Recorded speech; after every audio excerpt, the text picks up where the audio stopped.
Welcome to స్వతంత్ర news. నేను అబిత. ముందుగా హెడ్లైన్స్. కేంద్ర మంత్రులతో సీఎం చంద్రబాబు భేటీ. ఏపీకి సంబంధించిన కీలక అంశాలపై చర్చ.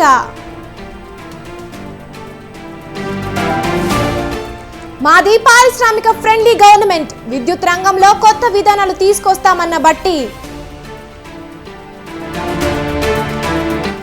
కార్పొరేటర్లు ఎమ్మెల్యేలతో కేటీఆర్ సమావేశం.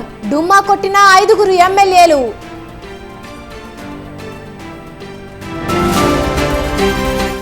రాజ్ తరుణ్ ఫిర్యాదులో లావణ్య ఫిర్యాదు. ప్రేమించి మోసం చేశారంటూ PS లో ఫిర్యాదు.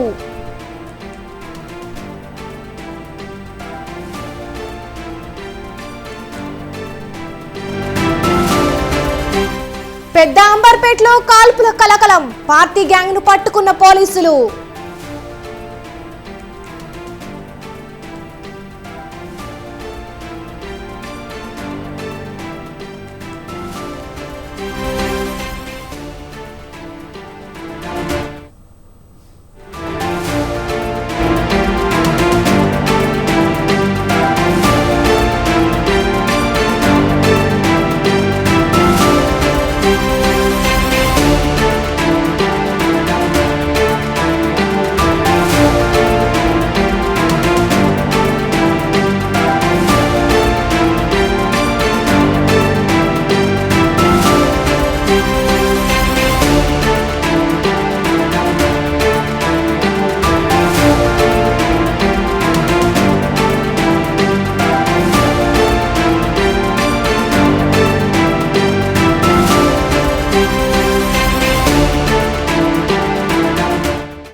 ఏపీ సీఎం చంద్రబాబు ఢిల్లీ పర్యటన కొనసాగుతోంది. వరుసగా కేంద్ర మంత్రులతో భేటీలు అవుతూ బిజీగా గడుపుతున్నారు. ఉదయం కేంద్ర మంత్రులు రాజ్నాథ్ సింగ్, జేపీ నడ్డాతో భేటీ అయ్యారు. రాష్ట్రానికి సంబంధించిన వివిధ అంశాలపై వారితో చర్చించారు.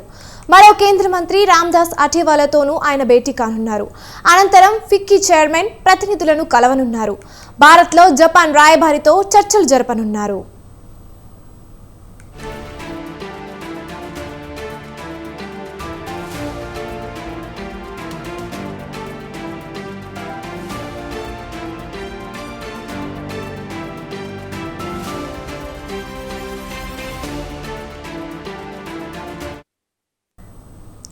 అంతకుముందు చంద్రబాబు కేంద్ర ఆర్థిక మంత్రి నిర్మలా సీతారామన్తో భేటీ అయ్యారు. రాష్ట్రానికి చెందిన కేంద్ర మంత్రులు రామ్మోహన్ నాయుడు, పెమ్మసాని చంద్రశేఖర్, ఎన్డీఏ ఎంపీలతో కేంద్ర మంత్రులను కలిశారు సీఎం చంద్రబాబు.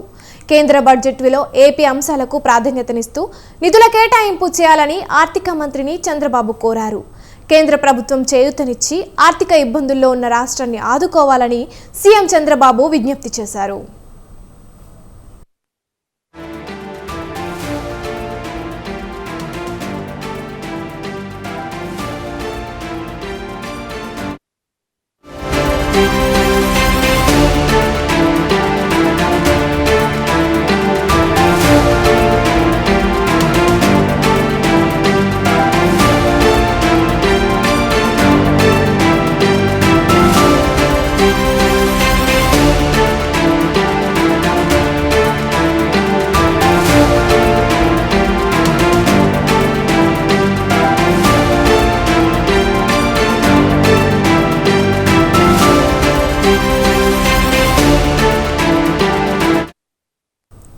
గత ఏపీ ప్రభుత్వ హయాంలో పనిచేసిన వాలంటీర్ల పరిస్థితి అగమ్య గోచరంగా మారింది. ప్రభుత్వం మారడంతో తమ ఉద్యోగాలు ఉంటాయో ఉడతాయో తెలియక అయోమయంలో ఉన్నారు.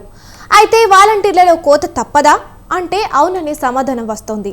ఇకపై వాలంటీర్లను 100 ఇళ్లకు ఒక్కరే ఉండేలా ప్రభుత్వం ఆలోచన చేస్తోంది. దీంతో వాలంటీర్లను సగానికి సగం మందిని తగ్గించే ఛాన్స్ ఉందని తెలుస్తోంది. గ్రామ సేవక్, వార్డు సేవక్ల పేర్లు మారుస్తామని సమాచారం. ఇక రాజీనామా చేసిన వాలంటీర్లకు అవకాశం లేనట్టేనని అంటున్నారు.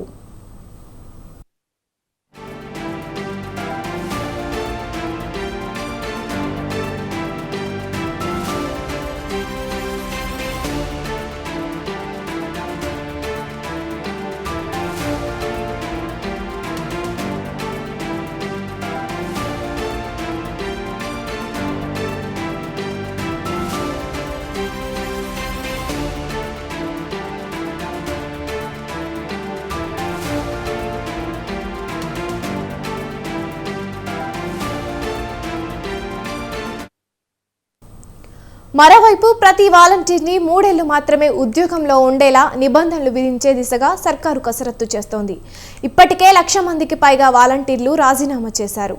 ఇప్పటికే వాలంటీర్లపై స్పందించిన డిప్యూటీ సీఎం పవన్ కళ్యాణ్ ప్రత్యామ్నాయ ఉపాధి ఆలోచిస్తామని భరోసా ఇచ్చారు. ఇక ఇదే అంశంపై మరింత సమాచారాన్ని మా ప్రతినిధి సంతోష్ ఫోన్ లైన్ ద్వారా అందిస్తారు. చెప్పండి సంతోష్. ఏపీలో వాలంటీర్ వ్యవస్థ ఎంతో ప్రతిష్టాత్మకంగా అయితే కనుక గతంలో పనిచేయడం జరిగింది. అయితే ప్రస్తుతం కూటమి ప్రభుత్వం అధికారంలోకి వచ్చిన తర్వాత ఈ యొక్క వాలంటీర్ వ్యవస్థ అయితే కనుక ఏదైతే పెన్షన్స్ పంపిణీ కాకపోతే వీటన్నిటికీ కూడా దూరంగా ఉంచడంతో వాలంటీర్లు అనేది కూడా పెద్ద ఎత్తున నిరసన తెలియజేయడం కూడా జరిగింది. అయితే ఏదైతే కూటమి ప్రభుత్వం చంద్రబాబు నాయుడు సైతం కూడా వాలంటీర్లని తీసివేయం, 10,000 రూపాయలు వారికి నెల అయితే కనుక జీతం ఇస్తామంటూ కూడా వారికి హామీ ఇవ్వడం కూడా జరిగింది. అంతేకాకుండా వాలంటీర్ వ్యవస్థ అయితే కనుక మేము వారికి ఎటువంటి మేము తీసివేయం కూడా అంటూ కూడా హామీ ఇవ్వడంతో ఇక అయితే కనుక 10,000 రూపాయలు జీతం ఇస్తామంటూ కూడా హామీ ఇవ్వడంతో పాటు అయితే ఇప్పుడు ప్రస్తుతం అయితే కనుక కూటమి ప్రభుత్వం ఆలోచన పరంగా చూసుకున్నట్లయితే కనుక 100 ఇండ్లకి అయితే కనుక ఈ యొక్క వాలంటీర్ అనేది కూడా పనిచేస్తూ ఉంటారని కూడా తెలియజేయడం కూడా కొంత సమాచారం అందుతూ ఉంది. అయితే ఈ వాలంటీర్ పేరును అయితే కనుక మారుస్తున్నట్టు కూడా కొంత సమాచారం అందుతూ ఉంది. ఏదైతే గ్రామ సేవకు, వార్డు సేవకు అనే పేర్లతో అయితే కనుక వీరిని పిలవబోతా ఉన్నట్టు కూడా ఇంకా తెలుస్తూ ఉంది. ఇప్పటికే జులై నెలలో గ్రామ వార్డు సచివాలయ ఉద్యోగులతో అయితే కనుక పెన్షన్ పంపిణీ అనేది కూడా జరగడం జరిగింది. ఇదంతా కూడా గతంలో వాలంటీర్ వ్యవస్థ అనేది కూడా ఇంటి వద్దకు వెళ్ళి ఈ యొక్క పెన్షన్స్ అనేది కూడా పంపిణీ చేశారు. అయితే ఆగస్టు నుంచి కూడా ఈ వాలంటీర్ల సేవ అనేది కూడా వినియోగించుకోబోతున్నట్టు కూడా కొంత సమాచారం అందుతూ ఉంది. అయితే మరోవైపు చూసుకున్నట్లయితే కనుక కీలకమైనటువంటి వ్యాఖ్యలు సైతం కూడా ఇటు వాలంటీర్ల నుంచి వినడం కూడా జరుగుతుంది. ఏదైతే రాజీనామా చేశారో కొంతమంది వాలంటీర్లు, అదేవిధంగా వారికి ప్రత్యామ్నాయ వ్యవస్థ అనేది కూడా చూపిస్తామంటూ కూడా హామీ ఇవ్వడం కూడా జరుగుతూ ఉంది. ఏదేమైనప్పటికీ ఈ యొక్క వాలంటీర్ల వ్యవస్థ అనేది కూడా వారి యొక్క పనితీరు అనేది కూడా పెంపొందించబడుతూ ఉంది. అదే కాకుండా గతంలో ఏదైతే నెలకి 10 రోజులు మాత్రమే పనిచేయడం, అదేవిధంగా గ్రామ సచివాలయాలకి వెళ్ళి వారు హాజరవుతూ ఉంటారు. అయితే ఇక నుంచి కూడా ఎక్కువ సార్లు అయితే కనుక గ్రామ వార్డు సచివాలయాలకి సందర్శించాల్సిన అవసరం ఎంతైనా ఉందంటూ కూడా ఇక చంద్రబాబు నాయుడు కొత్త ఆలోచనలు చేస్తున్నట్టు కూడా తెలుస్తోంది. ఏదేమైనప్పటికీ దాదాపు 2 లక్షల పైగా ఉన్నటువంటి 3 లక్షల పైగా ఉన్నటువంటి ఈ యొక్క వాలంటీర్లను ఇప్పటికే కొంతమంది 1,00,000 పైగా కూడా రాజీనామా చేయడం కూడా జరిగింది.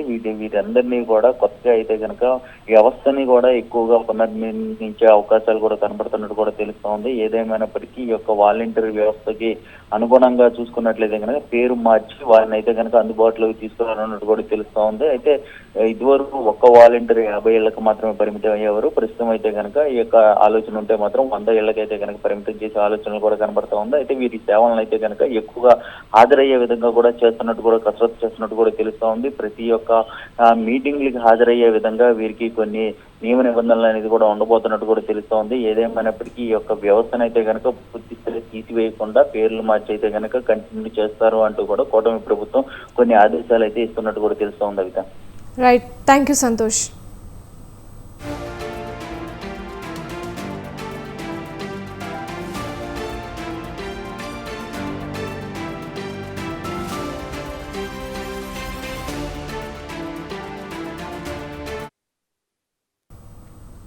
టీడీపీ హయాంలో భవనాల నిర్మాణం వేగంగా జరిగిందని ఏపీ అసెంబ్లీ స్పీకర్ అయ్యన్న పాత్రుడు అన్నారు.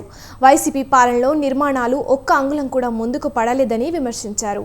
అమరావతి రాజధాని ప్రాంతంలో స్పీకర్ చింతకాయల అయ్యన్న పాత్రుడు పర్యటించారు.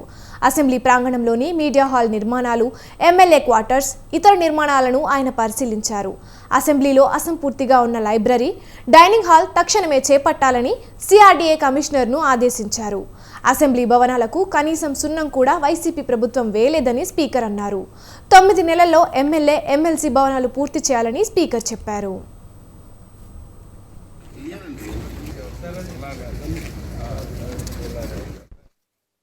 డబ్బులు ఇవ్వలేదన్న, ఈ అసెంబ్లీకి కూడా డబ్బులు ఇవ్వకపోతే ఎవరు చెప్పుకుంటారండి, ఎవరితో మాట్లాడతారండి? అంటే ఇప్పుడు మన కమిషనర్ గారిని అడిగి ఇమీడియట్గా వైట్ వాష్, వర్షం పడితే లీకేజీలు ఉన్నాయి, అది పక్కన బిల్డింగ్ చూసాం, పక్కనే ఆ బిల్డింగ్ కూడా ఎనెక్స్ బిల్డింగు, ఆ బిల్డింగ్లోనేమో ప్రెస్ వాళ్ళకు మీడియా పాయింట్, మంచి లైబ్రరీ. నా ఉద్దేశం ఏంటంటే హైదరాబాద్లో లైబ్రరీ ఉంది. నేను మొట్టమొదటి ఎమ్మెల్యే 83లో అయ్యా. అప్పుడు నాకు అసెంబ్లీ తెలియదు, రూల్స్ తెలియదు. అంచేత ఆల్రెడీ చంద్రబాబు నాయుడు గారు మంచి బ్యూటిఫుల్ ప్లాన్ చేశారు కదా, చూశాను ఫస్ట్ టైం రావడం. నేను ముందు వచ్చారు కానీ రోడ్డు మీద వెళ్ళిపోయాను. నేను ఒక స్పీకర్ హోదాలో ఫస్ట్ టైం రావడం జరిగింది. చాలా బ్రహ్మాండం కట్టారు. టవర్స్ 12 టవర్స్ 12 టవర్స్ ఉన్నాయి. ఒక్కొక్క టవర్ ఒక్కొక్క ఫ్లోర్లో 2 చూసుకొస్తున్నాయి. సుమారు 288 క్వార్టర్స్ చూసాను. ఇలా చాలా నేను హైదరాబాద్లో కూడా 83 నుంచి ఎమ్మెల్యేగా ఉన్నా, 42 సంవత్సరాల నుంచి ఎమ్మెల్యేగా ఉన్నాను. హైదరాబాద్ లాంటి సిటీలో కూడా ఇంత బ్రహ్మాండమైన క్వార్టర్స్ లేవు ఎమ్మెల్యేగా. ప్రత్యేక హోదాకు కేంద్రం పంగనామాలు పెట్టిందన్నారు కాంగ్రెస్ నేత తులసిరెడ్డి. విభజన చట్టం ప్రకారం కేంద్రం రాష్ట్రానికి ఇవ్వాల్సింది కొండంతా అని, ఇచ్చింది గోరంతా అని ఎద్దేవా చేశారు. కడప జిల్లాలో సెయిల్ ఆధ్వర్యంలో స్టీల్ ప్లాంటుకు స్వస్తి పలికిందన్నారు. పోలవరం ప్రశ్నార్థకం అయిందన్నారు. కాకినాడ పెట్రోకెమికల్ కాంప్లెక్స్ రాలేదని చెప్పారు. కాంగ్రెస్ అధికారంలోకి వచ్చి ఉంటే ఈ పాటికి ఇవన్నీ అమలయ్యేవన్నారు. ఈసారి కేంద్రంలోని బీజేపీ మనుగడ టీడీపీపై ఆధారపడి ఉందన్నారు Tulasireddy. Steel authority of India limited ఆధ్వర్యంలో సెయిల్ ఆధ్వర్యంలో సమీకృత ఉక్కు కర్మాగారం నిర్మించడం, దుగరాజపట్నం మేజర్ ఓడరేవు నిర్మించడం, రాజధానికి నిధులు ఇవ్వడం, పోలవరం బహుళార్థ సాధక ప్రాజెక్టును కేంద్ర ప్రభుత్వ నిధులతో పూర్తి చేయడం, విశాఖ మెట్రో రైలు ఏర్పాటు, విజయవాడ మెట్రో రైలు ఏర్పాటు, విశాఖ కొత్త రైల్వే జోన్ ఏర్పాటు, Visakha Chennai industrial corridor, Kakinada petrochemical complex, AIIMS లాంటి 13 కేంద్రీయ సంస్థలను రాష్ట్రంలో ఏర్పాటు చేయడం, వీటితో పాటు 9th షెడ్యూల్ కింద 10th షెడ్యూల్ కింద ఇన్స్టిట్యూషన్స్ను ఆంధ్రప్రదేశ్లో ఏర్పాటు చేయడం, ఇవన్నీ కలిసి దాదాపు 5 లక్షల కోట్ల రూపాయలు విలువ చేస్తాయి. 10 ఏళ్ళైంది. ఇంతవరకు 5 లక్షల కోట్ల రూపాయలకు గాను రాష్ట్రానికి వచ్చిందంత 28,000 కోట్ల రూపాయలు. అంటే కేవలం 5% మాత్రమే వచ్చింది, 95% ఇంకా రాలేదు.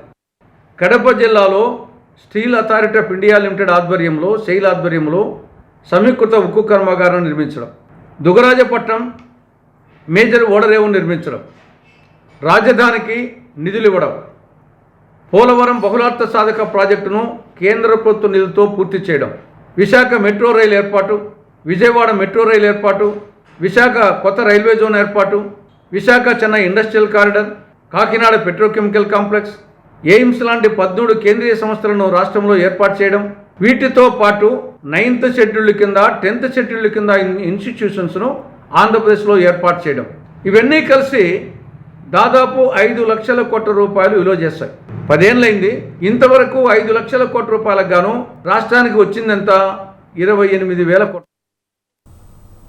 రాష్ట్ర ప్రయోజనాల కోసం 2 రాష్ట్రాల ముఖ్యమంత్రులు సానుకూలంగా చర్చించుకోవాలన్నారు సిపిఐ నేత నారాయణ. ఈ నెల 6న 2 తెలుగు రాష్ట్రాల ముఖ్యమంత్రులు భేటీ కానున్నారని, ఇది ఒక శుభదినమని అన్నారు. తెలుగు మాట్లాడే ప్రజల క్షేమం కోరాలన్నారు.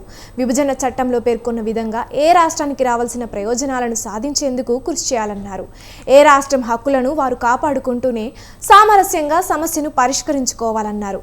భద్రాచలంలో ముంపు ప్రాంతాలకు సంబంధించిన అంశాలను కూడా సున్నితంగా చర్చించి పరిష్కరించుకోవాలని కోరారు. భౌగోళికంగా తెలంగాణ ఆంధ్ర విడిపడింది తప్ప తెలుగు మాట్లాడే ప్రజానీకం మీద వైషమ్యం ఉండాల్సిన అవసరం లేదు. అది మొదటి నుంచి రాజకీయంగా అది విడిపోవాలని కోరిక ఒకటి ఉంది, దానిపై వచ్చింది. ఇప్పుడు తెలంగాణ సెంటిమెంట్ కేసీఆర్ ఇచ్చినా కూడా ఆ సెంటిమెంట్ పనిచేయలేదు కదా, సెకండ్ ఆయన వెళ్ళలేకపోయాడు. జగన్మోహన్ రెడ్డి కూడా వాళ్ళ నాన్న సెంటిమెంట్ వచ్చినా ఆయన నెక్స్ట్ ఆయనకి వెళ్ళలేకపోయాడు కదా. అలా సెంటిమెంట్స్ తాత్కాలికం తప్ప అది శాశ్వత రాజకీయ పరిష్కారం కాదు. ఇప్పుడు ఫస్ట్ టైం 2 రాష్ట్రాల ముఖ్యమంత్రి చంద్రబాబు నాయుడు గారు ఆంధ్రప్రదేశ్ నుంచి, రేవంత్ రెడ్డి గారు తెలంగాణ నుంచి ఇద్దరు రేపు కలబోతున్నారు. ఇది ఒక శుభదినం. కేంద్ర ప్రభుత్వం ఈ 2 రాష్ట్రాలు వాళ్ళ కలిసి గట్టిగా ఆందోళన తప్ప ఈ విభజన చట్టాలు ఉన్నటువంటివి అమలు కావు. అలాంటప్పుడు ఇద్దరూ కలిసి అన్యాయంగా మాట్లాడుకోవడం, తెలంగాణ ముఖ్యమంత్రి కూడా ధైర్యంతో, అదేవిధంగా ఆంధ్ర రాష్ట్ర ముఖ్యమంత్రి కూడా పట్టుబడితోటి పనిచేసుకుంటే పరిష్కారం అవుతుంది. ఉభయ రాష్ట్రాలకు ఉన్న తెలుగు ప్రజలకు ఉపయోగపడాలి. కేంద్ర ప్రభుత్వం నుంచి విభజన చట్టాల హామీలను అమలు చేస్తారు. ఇది భౌగోళికంగా తెలంగాణ ఆంధ్ర విడిపడింది తప్ప తెలుగు మాట్లాడే ప్రజా తెలంగాణలో నామినేటెడ్ పోస్టుల భర్తీ వ్యవహారం మరింత ఆలస్యం కానుందా అంటే అవుననే మాట వినిపిస్తోంది. ఇందుకు ప్రధాన కారణం లోక్సభ ఎన్నికల్లో నేతల పనితీరే అన్నమాట బలంగా వినిపిస్తోంది. అవును, రాష్ట్రంలో అధికారంలో ఉన్న పార్లమెంటు ఎన్నికల్లో మరింత మెరుగైన ఫలితాలు రాకపోవడంతో హస్తం హైకమాండ్ కొంతమేర అసంతృప్తిగా ఉందన్న అభిప్రాయం పార్టీ నేతల్లో వ్యక్తమవుతోంది.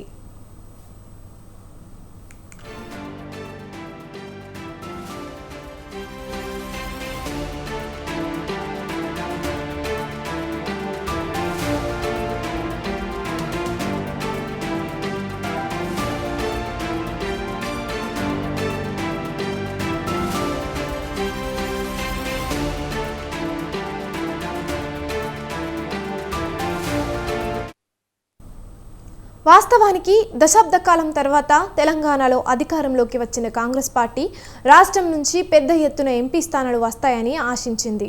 అందుకు తగ్గట్లుగానే రాష్ట్ర నేతలు సైతం 13 నుంచి 14 వరకు ఎంపీ స్థానాలు సాధిస్తామని ధీమా వ్యక్తం చేశారు.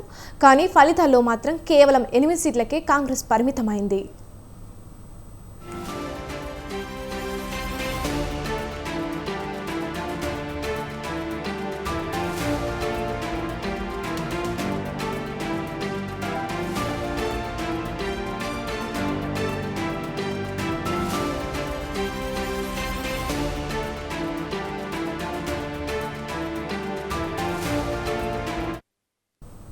సీట్లు తగ్గడానికి నేతల మధ్య ఆశించిన మేర సమన్వయం, సఖ్యత లేకపోవడం సహా ఇతర కారణాలను గుర్తించిన హైకమాండ్ వాస్తవ పరిస్థితులపై అధ్యయనం కోసం కురియన్ నేతృత్వంలో ఓ కమిటీ వేసింది. ఇప్పటికే ఇందుకు సంబంధించిన వివరాలు సేకరించిన కమిటీ ఈ నెల 10న పార్టీ అధినాయకత్వానికి ఓ నివేదిక సమర్పించనుంది. ఆ తర్వాతే నామినేటెడ్ పోస్టుల భర్తీ ఉండబోతోందన్న వాదన వినిపిస్తోంది.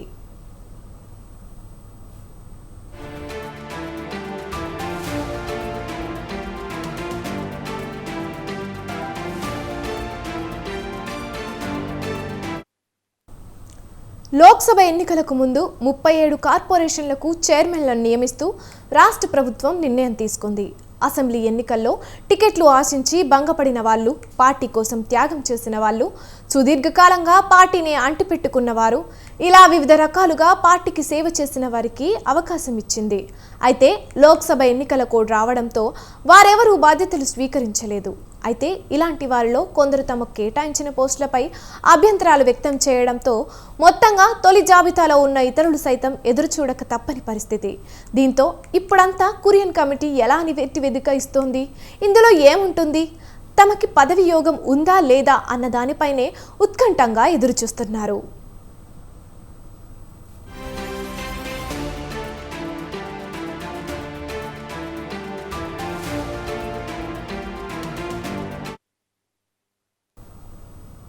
జీహెచ్ఎంసీ కౌన్సిల్ సమావేశానికి సిద్ధమవుతోంది. ఈ నెల 6వ తేదీన కౌన్సిల్ సమావేశం జరపాలని నిర్ణయం తీసుకుంది. గతంతో పోలిస్తే ఈసారి కొత్త కమిషనర్ కార్పొరేటర్లకు సమాధానాలు చెప్పనున్నారు. ఇప్పటి వరకు బీఆర్ఎస్ మేయర్గా ఉన్న గద్వాల్ విజయలక్ష్మి ఇప్పుడు కాంగ్రెస్ మేయర్గా కౌన్సిల్ సమావేశం నిర్వహించనున్నారు. కౌన్సిల్ సమావేశంలో 20 ప్రశ్నల వరకు ఫైనల్ చేసినట్లు అధికారులు చెబుతున్నారు.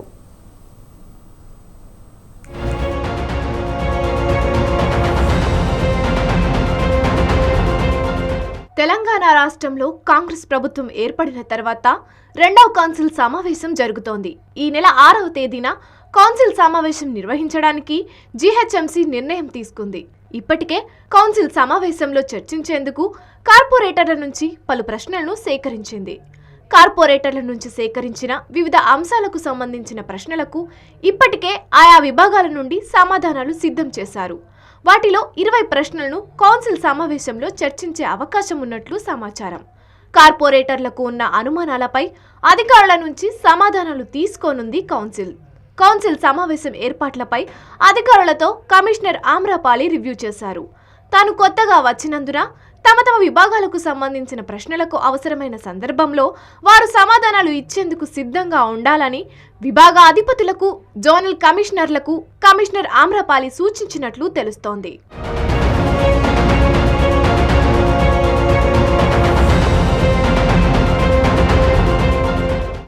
జీహెచ్ఎంసీ 9వ సాధారణ సమావేశానికి ఆయా విభాగాల అధికారులు సమగ్ర సమాచారంతో సిద్ధంగా ఉండాలని కమిషనర్ ఆమ్రపాలి సూచించారు. కౌన్సిల్ సాధారణ సమావేశం ఎజెండా అంశాలపై చర్చించారు. కౌన్సిల్ సమావేశంలో క్వశ్చన్ ఆన్సర్లకు సంబంధించిన ఆయా విభాగాల అధికారులు సమగ్ర వివరణ ఇచ్చేలా సిద్ధం కావాలన్నారు. కౌన్సిల్ సమావేశం సాఫీగా జరిగేలా అన్ని ఏర్పాట్లు చేయాలని చెప్పారు. ఆయా విభాగాలకు సంబంధించిన పలు అంశాలపై ఆమె చర్చించి పలు సూచనలు చేశారు. ఎన్నికల పేరుతో కౌన్సిల్ సమావేశం ఈసారి ఆలస్యమైంది. మరోవైపు కార్పొరేటర్లు తమ ప్రాంతాల్లో ఉన్న సమస్యలపై చర్చించి సభలో పరిష్కారం చేసుకునే విధంగా సమావేశానికి సిద్ధమవుతున్నారు. ఈసారి జరగబోయేటువంటి జిహెచ్ఎంసీ కౌన్సిల్ సమావేశంలో ప్రధానంగా వాటర్ వర్క్ సంబంధించినటువంటి పనితీరుపైన జిహెచ్ఎంసీ కౌన్సిల్ ప్రత్యేకమైనటువంటి ఒక దృష్టి పెట్టాలని చెప్పి భారతీయ జనతా పార్టీ పక్షాన ఆల్రెడీ మేయర్ గారికి మరి కమిషనర్ గారిని కలిసి డిమాండ్ చేయడం జరిగింది. ఈరోజు భాగ్యనగరంలో కొత్త పైప్ లైన్ల నిర్మాణం లేకపోవడం, కొంత వర్షం పడితే చాలు వర్షపు నీరు మురుగునీరు రెండు కలిసి ఆ వాటర్ వెనక్కి కొట్టి ఇళ్లలోకి మరి పూర్తిగా దుర్గంధభరితమైనటువంటి ఒక వాసనతోటి ప్రజలు ఇబ్బంది పడుతున్నారు. కాబట్టి గత కొన్ని సంవత్సరాలుగా వాటర్ బోర్డు మరి ముఖ్యమంత్రి గారి ఆధ్వర్యంలో చైర్మన్గా వారు ఉన్నారు. అయినప్పటికీ కూడా ఒక్క సమీక్షా సమావేశం జరగలేదు, కొత్త పైప్ లైన్ల శాంక్షన్ ఇవ్వలేదు, సిల్ట్ లిఫ్టింగ్ సరిగ్గా జరగట్లేదు. మీరు వాటర్ బిల్స్ ఏవైతే వసూలు చేస్తున్నారో గతంలో 150 రూపాయలు వచ్చేటువంటి బిల్లు ఈరోజు 1500 రూపాయలు వస్తుంది. అయినా ప్రజలకు మెరుగైన సేవలు అందట్లేదు. వీటిపైన ఒక బాధ్యతాయుతమైనటువంటి అధికారిని వాటర్ వర్క్స్ నుంచి కౌన్సిల్ సమావేశానికి పిలిపించి పూర్తి స్థాయిలో ప్రజాప్రతినిధులపై ఉన్నటువంటి ప్రశ్నలపైన పూర్తి స్థాయిలో వాళ్ళు సమాధానం ఇచ్చే విధంగా మేయర్ గారు కమిషనర్ గారు చర్యలు తీసుకోవాలని చెప్పి డిమాండ్ చేస్తూ ఉన్నాము. అయితే ఈసారి జరిగే కౌన్సిల్ సమావేశాలు రసాభాసగా మారే అవకాశం ఉంది. మొన్నటి వరకు బీఆర్ఎస్లో ఉన్న mayor Gadwal Vijayalakshmi, deputy mayor Srilatha Reddy ఇప్పుడు కాంగ్రెస్ పార్టీలో చేరారు. ఇక కమిషనర్ రొనాల్డ్ రాస్ స్థానంలో కొత్తగా ఆమ్రపాలి చార్జ్ తీసుకున్నారు. ప్రస్తుతం సభలో కాంగ్రెస్ కంటే బీజేపీ, బీఆర్ఎస్ కార్పొరేటర్ల సంఖ్య ఎక్కువగానే ఉన్నది. కాంగ్రెస్కి కేవలం 19 మంది మాత్రమే కార్పొరేటర్లు ఉన్నారు. బీజేపీ, బీఆర్ఎస్, ఎంఐఎం పార్టీలకు చెందిన కార్పొరేటర్లే ఎక్కువగా ఉన్నారు. అయితే సభను నడిపే చీఫ్ మేయర్ తర్వాత డిప్యూటీ మేయర్ కాంగ్రెస్ పార్టీలో జాయిన్ కావడం వల్ల గతంలో లాగా బీఆర్ఎస్, ఎంఐఎం పార్టీలకు ఇచ్చినట్లుగా ఇప్పుడు కూడా ప్రాధాన్యత ఇస్తారా లేదా అనేది హాట్ టాపిక్గా మారింది. ఇక ఎంఐఎం కాంగ్రెస్ ప్రభుత్వానికి సానుకూలంగా వ్యవహరించడం వల్ల కౌన్సిల్లో ప్రభుత్వంపై ఏకపక్షంగా దాడి చేస్తుందనుకోవడానికి అవకాశం లేదు. బీజేపీ కార్పొరేటర్లతో పాటుగా బీఆర్ఎస్ కార్పొరేటర్లు మాట్లాడేందుకు మేయర్ ఎంత సమయం ఇస్తారు అనేది చూడాలి. అయితే బీఆర్ఎస్, బీజేపీ కార్పొరేటర్లు ఏకపక్షంగా ప్రభుత్వం వైపు నుంచి వచ్చే నిధులపై ఫోకస్ చేసే పరిస్థితులు కనిపిస్తున్నాయి.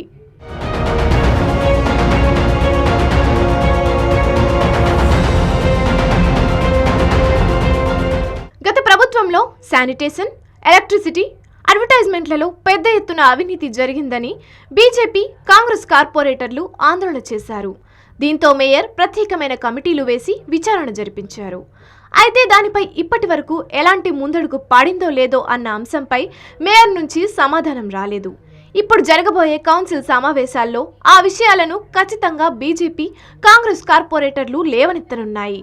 అప్పుడు బీఆర్ఎస్లో ఉన్న మేయర్ ఇప్పుడు కాంగ్రెస్లో ఉన్నారు కాబట్టి ఆ విషయాలపై ఎలా స్పందిస్తారో చూడాల్సి ఉంటుంది.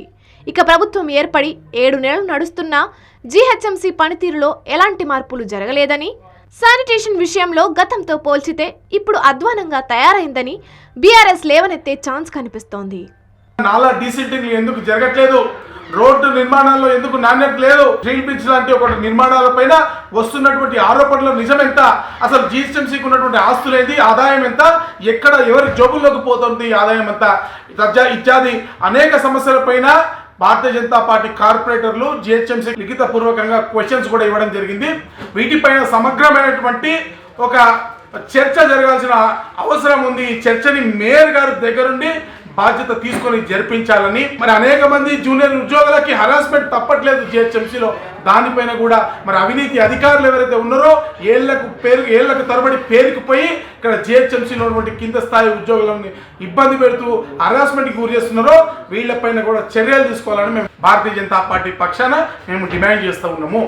గత కౌన్సిల్ సమావేశం అంశాలపై పెద్ద ఎత్తున చర్చ జరగడంతో 2 రోజుల పాటు కౌన్సిల్ నిర్వహించారు.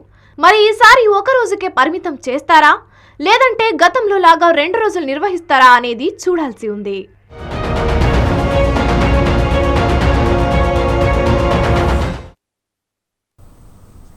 విశాఖ నూతన కమిషనర్గా శంఖబ్రత బాగ్చి నియామకంతో పోలీస్ శాఖలో గుబులు మొదలైంది. విధి నిర్వహణలో స్ట్రిక్ట్గా పనిచేసే అధికారిగా పేరుండడంతో పోలీసు అధికారుల గుండెల్లో రైళ్లు పరిగెడుతున్నాయి. వెళ్తుంటారు. ఈసారి వచ్చిన విశాఖపట్నం పోలీస్ కమిషనర్ రూటే సపరేట్. ఎక్కడ పోస్టింగ్ పడినా సరే ఈయన ఒక పనితీరు ల్యాండ్ మార్క్ అనేది కూడా సృష్టించుకోవడం ఈ యొక్క సిపికి అలవాటే. అయితే విశాఖపట్నంలో అవినీతి అధికారుల గుండెల్లో లబ్డబ్ అంటూ కూడా ఈ యొక్క కొత్త కమిషనర్ రాకతో అయితే కనబడుతుంది. సిటీ వద్దు రేంజ్ మిన్నా అంటూ అవినీతి అధికారులు అయితే రేంజ్కి వెళ్ళిపోవడానికి చూస్తున్నారు. అయితే ఈ యొక్క సిపి రాకతోటే ప్రతి ఒక్క స్టేషన్లో మాత్రం మార్పులు మారాయి అనుకోవచ్చు. ఎవరా సిపి అని తెలుసుకోవాలందా? ఈరోజు మన స్వతంత్ర టీవీ ప్రత్యేక కథనంలో చూద్దాం.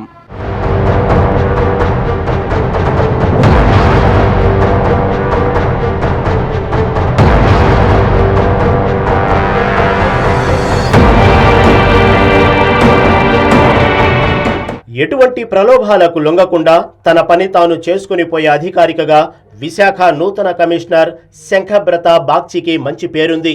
క్రమశిక్షణలో ఆయన రూటే సపరేటు. విధి నిర్వహణలో ఎవరైనా అధికారి నిర్లక్ష్యంగా వ్యవహరిస్తే చర్యలు తీసుకునేందుకు వెనకాడని వ్యక్తి. ఆయన విశాఖకు కమిషనర్గా రావడంతో చాలామంది పోలీసు అధికారులు ఆందోళన చెందుతున్నారు.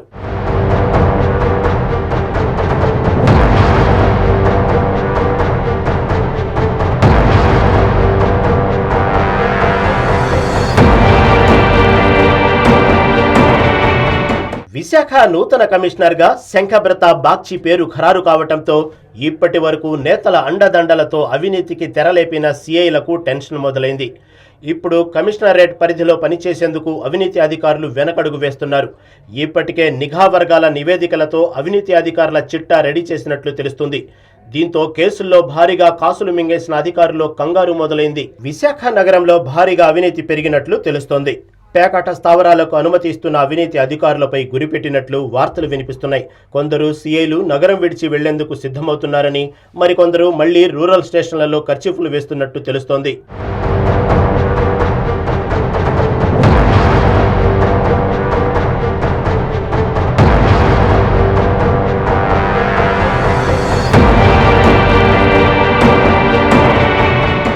నాలుగవ పట్టణ రీతు సెహు కేసులో స్పెషల్ ఆఫీసర్గా వచ్చిన కమిషనర్ శంఖబ్రత బాగ్చి ఆ కేసులో పోలీసుల పనితీరు ఎలా ఉందో స్పష్టంగా చూశారు. నిన్నటి వరకు కీలక పోలీస్ స్టేషన్లలో ట్రాన్స్ఫర్ల కొరకు సిఫార్సు లెటర్ల కోసం క్యూ కట్టిన ఖాకీలు పోలీస్ కమిషనర్గా శంఖబ్రత బాగ్చి రాకతో అయోమయంలో పడ్డారు. గత సిపిల మాదిరిగా కాకుండా తన మార్కు విధానంతో పాలనాపరంగా అధికారులను పరుగులెత్తిస్తున్నారు. ఆయనకు ప్రతి విషయంపై పూర్తి అవగాహన ఉంది. ఏ విషయంపైనా సరే అనర్గళంగా మాట్లాడగలరు, దూరదృష్టితో ఆలోచించగలరు. ఎవరైనా తప్పు చేస్తే వదిలిపెట్టరు.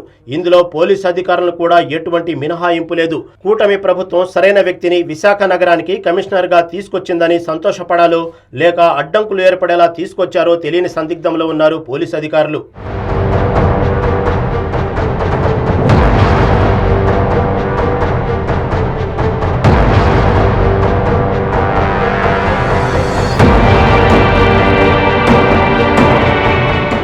అయితే విశాఖకు నూతన కమిషనర్గా వచ్చిన కొత్త పోలీస్ బాస్ పోలీసుల పోస్టింగులపై రాజకీయ సిఫార్సులకే ప్రాధాన్యత ఇస్తారో లేక నిజాయితీ గల అధికారులకు పోస్టింగ్లు ఇస్తారో వేచి చూడాలి.